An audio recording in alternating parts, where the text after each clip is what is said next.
Today we're going to talk about line integrals of vector fields.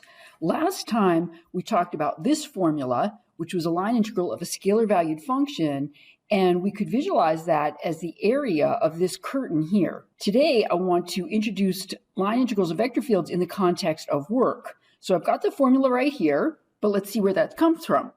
Imagine you've got a vector field like the wind, and it's blowing like this, and it's moving Florence along this curve here. Now, if the unit tangent vector is t, then the amount of work done per unit length is f dot t, because remember, t is a unit vector.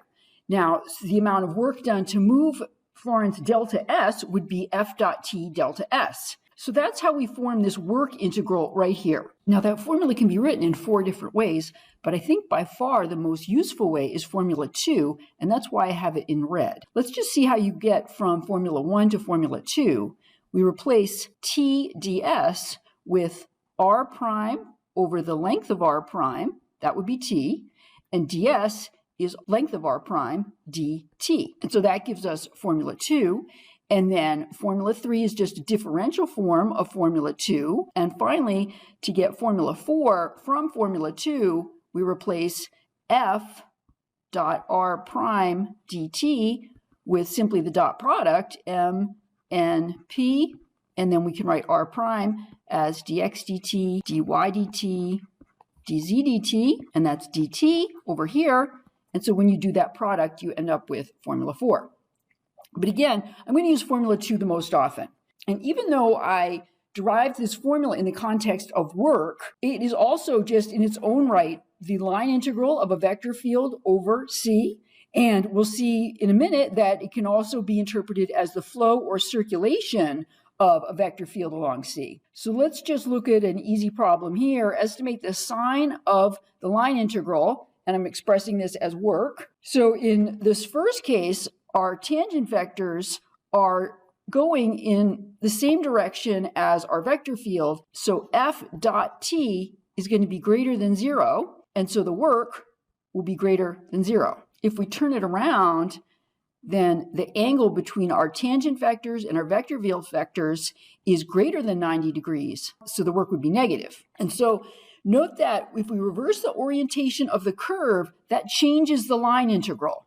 And that didn't happen for line integrals of scalar valued functions. If you remember up here, if we interpret this formula as the area of a curtain, it doesn't matter whether we're going forward along the curve or backward along the curve. The area of the curtain is the area of the curtain. Okay, so let's do an example. We want to compute the line integral f dot dr, where f is the given vector field and r is the quarter of the unit circle. So I could have also asked us to find the work done by the vector field moving an object along that circle, or I could have said evaluate the integral of f dot t ds. They're all asking for the same thing, this formula right here. Let's start by parameterizing our curve.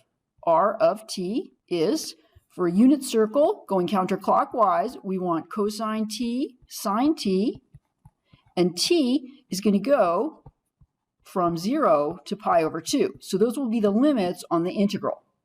We're going to need r prime of t, that's negative sine t, cosine t. For this application, we do not need the length of r prime, so I'm not going to do that. Okay, for step 2, I'm going to compute the ingredients. We're going to need f of r of t, okay, and my vector field f is right here. The first component is x squared. Now I use x, y from my curve. So x is cosine t, so x squared is cosine squared t, and then the y component is negative xy. That's negative cos t sine t, all right? And eventually I'm going to integrate the dot product, so let's just do that now. F dot r prime is cosine squared t, comma, negative cos t sine t, dot, negative sine t, cosine t. Okay, and if we do that dot product, we get negative sine t cosine squared t minus sine t cosine squared t, which is simply negative 2 sine t cosine squared t. So that's the expression we're going to integrate in step 3. The integral over c of f dot dr is the integral from 0 to pi over 2 of negative 2 sine t cosine squared t dt. Now that's a simple u sub with u, I'm going to write really small, equal to cosine t du is negative sine t dt.